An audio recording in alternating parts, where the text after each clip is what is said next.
ca từng ón cái hai ca cái bông này mình chua nó bông very đâu có chuyện rồi nơi không tạc bàn chẳng cha sao mấy tên bông xong lục bán này nè bàn chẳng những cái đạp phang phang mà nè cha này bông cười nhót bông smart là chua từ bông ta vẫn mến thế cứ cái hai tha chưa một cái cá đai luôn nơi không tắc anh ấy bia miền này thao bịa trẻ lúa cho bông là bên nơi không tắc nâng là hô cái ai đam để co tam tù cái chọn bàn ăn tray ấy bàn miền này thà này chẳng đạn được không ăn tray ấy bị chán cái chìm đến số bông bông tàu này thằng này còn càng ngày tuần sai đấy bàn mặt đo cả lại xuân ca bông bông rư có ai thay tha cả lại lụa ca rồi bọc bông tray muối đai miền ca trùng rốc chán mình đâu hơi bị chán cứ chỉ một phết ca tray bọc mai dướng chẳng ti tăng đi toán bông bông ai mà tên sẵn tam trong bàn bông bông cười nhé sẵn mình tên bông bông khá hay chỉ ở toàn bàn score lệ hay bông bông mà chấm nuốn của bàn score hay của một phết ní cái hai tha chia một phết ca cái so cool hay chia một phết cái hai tha giấy một chiếc cái hai tha chia một phết ca prey rồi bọc mai dướng bông bông hay ti tăng bông sấy cứ miền tràn mình tên không nâng đai bông bông bị tha cái so cool lắm miền em mến miền tập một phết muối miền tràn một phếtนึกkhông nè chẳng nhom nâng để chuột chỉ mùi đồng bông sấy đồng bài bông sấy bị chạm thay ông tha ca nâng miền dạng mấy ấy dương để chuột chỉ mùi đồng bông tại mình đồ không bông đi bông cái lệ máu cười nhá ăn mình tên thay trái nó bông cái lại bông sấy cứ trái mình tên chùm rong này nắng dương mưa tới cứ mía rộng tha để chạm hết để ta tay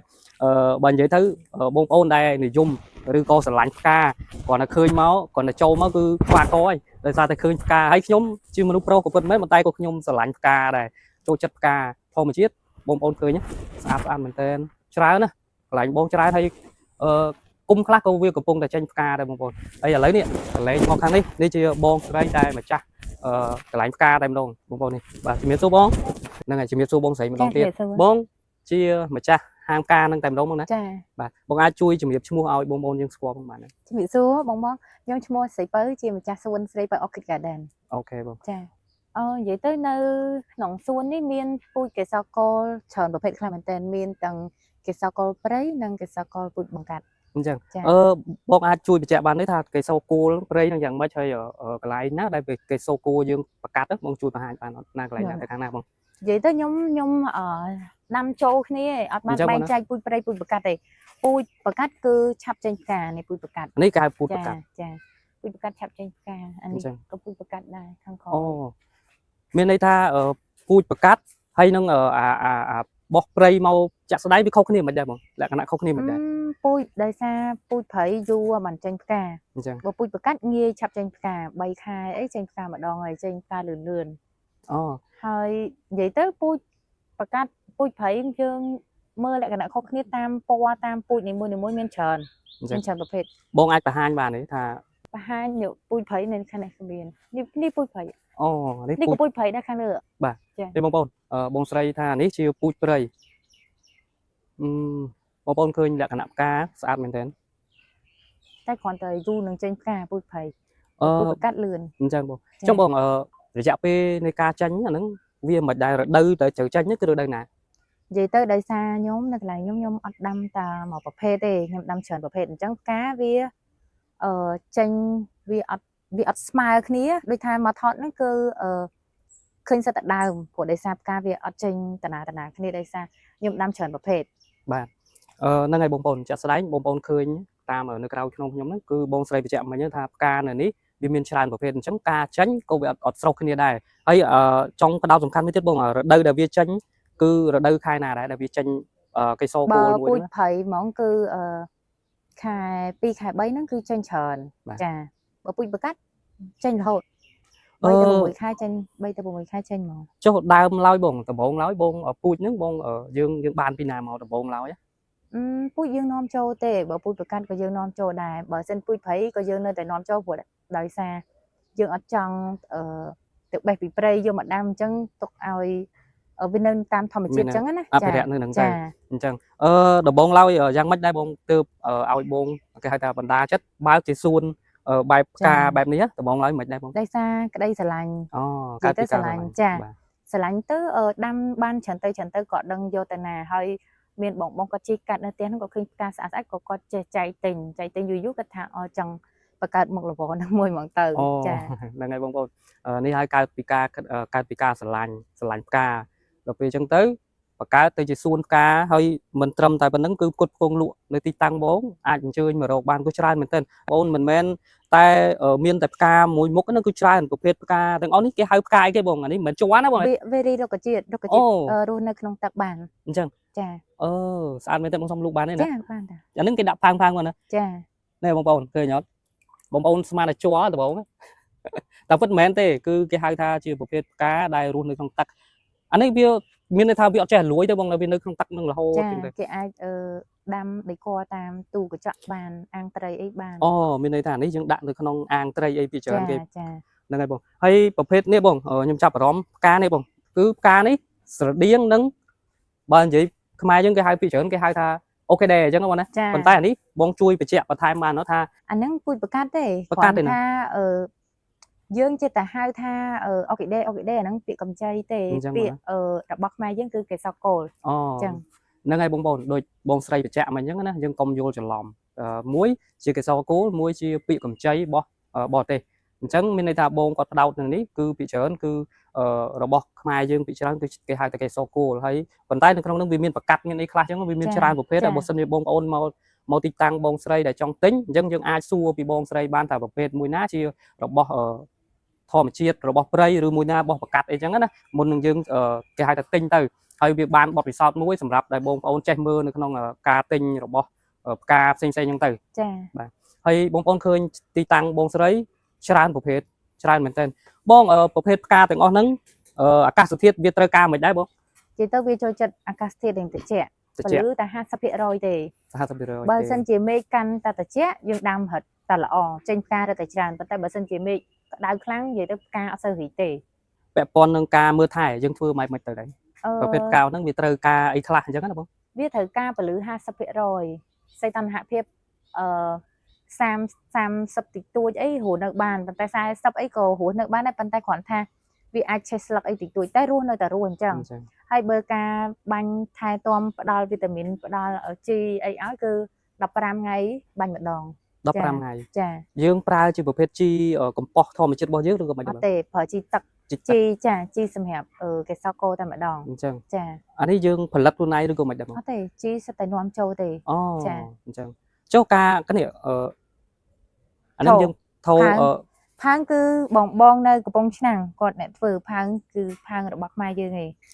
ចាលក្ខណៈពិសេសមួយទៀតបងប្អូនមានន័យថាកន្លែងនេះបងលើកយកពី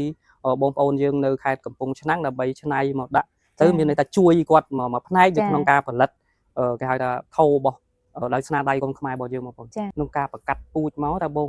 ការពីដំបូងណាបងចេះពីណាមកឬក៏បងស្រាវជ្រាវតាមណាដែរទីទៅយើងរៀនមកខ្លួនឯងទេដោយសារនៅស្រុកខ្មែរយើងអត់ទាន់មានសាលាថាបើកបង្រៀនបង្កាត់ពូជបង្កាត់អីទេយើងរៀនស្រាវជ្រាវមកខ្លួនឯងតាមប្រព័ន្ធ social media អញ្ចឹងទៅយូរដាំយូរក៏យើងចេះដាំពីមួយពូជទៅមួយពូជទៀតទៅចាតាំងពីបងចាប់ផ្ដើមមកដល់ឥឡូវហ្នឹងតើបងចំណាយពេលរយៈពេលប្រហែលឆ្នាំហ្នឹងឃើញថាវាបានរីកច្រើនមែនតើណានិយាយទៅជិត10ឆ្នាំហើយខ្ញុំសំពូជមករហូតបងប្អូនមិនឥឡូវអាឡាទេណារយៈពេលជិត10ឆ្នាំហើយអញ្ចឹងផ្ដើមពីការស្រឡាញ់រហូតទៅដល់បរិយាទៅជាអាជីវកម្មមួយជាអ្នកដាំផ្កាលក់នៅក្នុងទឹកដីអរិយស័ព្ទនៅខេត្តកណ្ដាលបងប្អូនអញ្ចឹងបងប្អូនបើសិនជាមានបំណងចង់យកផ្កានេះទៅលម្អនៅក្នុងផ្ទះឬក៏តាមភោជនីយដ្ឋានហាងអីផ្សេងបងប្អូនអាចអញ្ជើញមករកដល់ទីតាំងបងស្រីបានក្រុមការងារខ្ញុំតិចទៀតខ្ញុំនឹងតម្លាក់ទីតាំងឬក៏ខំដាក់លេខទូរស័ព្ទនៅក្នុង comment ដើម្បីឲ្យបងប្អូនស្គាល់ទីតាំងរបស់គាត់ចាបងសម្រាប់រកការកម្មង់របស់ភ្ញៀវអាហ្នឹងក្នុងមួយថ្ងៃយើងអាចបញ្ចេញបានប្រមាណហើយភ្ញៀវពីច្រើនគាត់កម្មង់ពីណាទៅណាហើយបងនិយាយទៅភាគច្រើនភ្ញៀវដែលចង់បានគឺគាត់យកទៅដាំលម្អតាមផ្ទះឬក៏ដាំលម្អតាមភោជនីយដ្ឋានតាមរីសតអីផ្សេងអញ្ចឹងចង់តាមដើមឈើអីចឹងអញ្ចឹងមានន័យថាការកម្មង់ហ្នឹងទៅតាមថ្ងៃតាមអីចឹងទៅចេញរបៀបរបបនៃការផ្ញើយើងផ្ញើតាមភ្ញៀវតម្រូវការទៅចង់បានទៅហ្នឹងហើយបងប្អូនអញ្ចឹងឃើញមើលឃើញថានៅកន្លែងបងនេះគឺសិតតែប្រភេទផ្កាច្រើនប្រភេទមែនទែនដូចបងស្រីបានបញ្ជាក់មានប្រភេទគេហៅប្រកាត់ផងមានប្រភេទពីព្រៃផងអញ្ចឹងបើសិនជាបងប្អូនមានតម្រូវការបងប្អូនអាចអញ្ជើញមកដល់ទីតាំងក៏បានតាក់ទងតាមលេខទូរស័ព្ទក៏បានហ្នឹងហើយបងប្អូននេះបងប្អូននៅពីក្រោយខ្នងខ្ញុំក៏បងប្អូននោះស្អាតព្រាតប៉ុន្តែគាត់ថារដូវនេះបងស្រីគាត់ថាផ្កាខ្លះក៏វារីកចេញផ្កាហើយ កន្លែងខ្លះក៏វាអត់តរីកដែរព្រោះដោយសារការរីកវាមិនដូចគ្នាទេដោយសារតែវាមានច្រើនមានន័យថាជាពូជបង្កាត់ផងពីពូជពីព្រៃផងហើយរបៀបរបបនៃការថែទាំអីបងស្រីគាត់បានបញ្ជាក់ខាងលើហើយមិញថាមានការថែទាំដោយប្រើជីថ្នាំអីផ្សេងហើយប្រភេទថ្នាំនឹងទៀតសោតក៏មិនមែនជីកំប៉ុស្តអីដែរគឺប្រភេទថ្នាំរបស់ដាក់ទៅជីនឹងតែម្ដងសម្រាប់ជីទឹកសម្រាប់ប្រភេទការនឹងតែម្ដងអត់មានលោកឡំបានទេហើយនេះជាថោស្អាតមែនទែនបងប្អូននៅច្រើនហើយនៃការដាំបងប្អូនឃើញមានជាប្រភេទគេហៅថាសកៃដូងយើងច្រាំមានដុំមានអីចឹងណាបងប្អូនហើយយើងលាយរបៀបរបបនៃការលាយបងស្រីវាមានបច្ចេកទេសនៃការលាយផ្សេងទៅតាមនឹងទៀតហើយប្រភេទឈើនេះ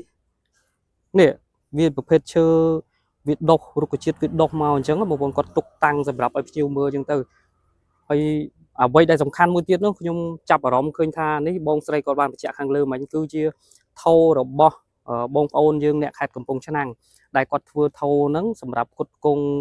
គេហៅថាជាមួយផ្នែកដើម្បីជួយទៅបងប្អូនយើងនៅក្នុងសហគមន៍នៃខេត្តកំពង់ឆ្នាំងដែលជាអ្នកផលិតថោនេះផងដែរបងប្អូនហើយនេះបងប្អូនជាប្រភេទបែបនេះគឺឃើញហ៎នឹងគឺវាដុះនៅតាមដើមឈើអញ្ចឹងបើសិននៅតាមព្រៃភ្នំគឺវាដុះទៅតាមអាឈើពុកអីចឹងទៅអញ្ចឹងប្រភេទផ្កាមួយនេះគឺគេហៅថាជាផ្កាកេសរគោលគឺដែលកន្លែងរបស់ជាផ្ការបស់ខ្មែរយើងដែលគេរកឃើញយូរដែរហើយអញ្ចឹងបងប្អូនយើងក៏បំបែកមកដាំខ្លះចឹងទៅក៏ពូជខ្លះបងស្រីបញ្ជាក់ថានាំចូលអីចឹងណាហើយបន្ទាប់មកគាត់ប្រកាត់គាត់អីតាមនឹងចឹងទៅអញ្ចឹងឃើញថាស្អាតច្រើនមែនទែនបងប្អូននេះគឺជាអត្តសញ្ញាណមួយរបស់ខ្មែរយើងដែលយើងគិតថានេះវាជាគេហៅថាផ្កាកេសរគោលសម្រាប់ខ្មែរយើងហៅណាហើយអញ្ចឹងបងប្អូនកុំយល់ច្រឡំអូខេដេហើយនឹងកេសរគោលគឺវាខុសគ្នាបងប្អូនខ្ញុំចង់បញ្ជាក់ជូនបងប្អូនបន្តិចដោយសារតែបងប្អូនមើលតាមរយៈវីដេអូរបស់ខ្ញុំក្រុមការងារខ្ញុំបងប្អូនតែងតែឃើញថាអូផ្កានេះផ្កាអូខេដេ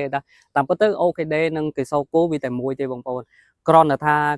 អូខេដេគឺជាពាក្យកម្ចីពីបរទេសចំណែកខ្មែរយើងគេហៅថាកេសរគោលអញ្ចឹងបងប្អូនកុំយល់ច្រឡំណាវាតែមួយទេគ្រាន់តែភាសាមួយភាសាកម្ចីហើយភាសាមួយទៀតគឺភាសារបស់ខ្មែរយើងដែលមានឈ្មោះរបស់សម្រាប់ជាតិយើងអញ្ចឹងបងប្អូនប្រើពាក្យពីរហ្នឹងឲ្យដាច់ពីគ្នាបងប្អូនអញ្ចឹងបើសិនជាយើងចង់ជួយគ្រប់គ្រងរបស់ផ្កាខ្មែរយើងជ្រើសប្រើពាក្យថាកេសរគោលហើយបងប្អូនកលេចមើលជុំវិញទៅគឺផ្កាហ្នឹងយើងបើសិនជាយើងអត់ចេះមើលគឺយើងប្រកាសជាហៅថាកាអូខេដេប៉ុន្តែខ្ញុំបញ្ជាក់បងប្អូនខាងលើថាវាតែមួយទេគ្រាន់តែថាមួយពាក្យកម្ចីហើយមួយជាពាក្យរបស់ខ្មែរយើងដែលយើងហៅថាជាកេសរគោលបងប្អូនហ្នឹងហើយបាទបងប្អូនពីក្រុមការងារខ្ញុំដែលបានផ្តិតទិដ្ឋភាពនៅសួនផ្កាឬក៏កន្លែងលក់ផ្ការបស់បងស្រីដែលមានទីតាំងនៅក្រុងរិទ្ធិស័ព្ទនៅពេលនេះក៏ឈានដល់ទីបញ្ចប់បើសិនជាមានកំហុសខុសឆ្គងដោយប្រការណាមួយលើសលួសនៅក្នុងប្រការណាមួយផងដែរក៏សូមបងប្អូនខន្តីអភ័យទោសពេលនេះខ្ញុំបាទនឹងក្រុមការងារក៏សូមអរគុណសូមគោរព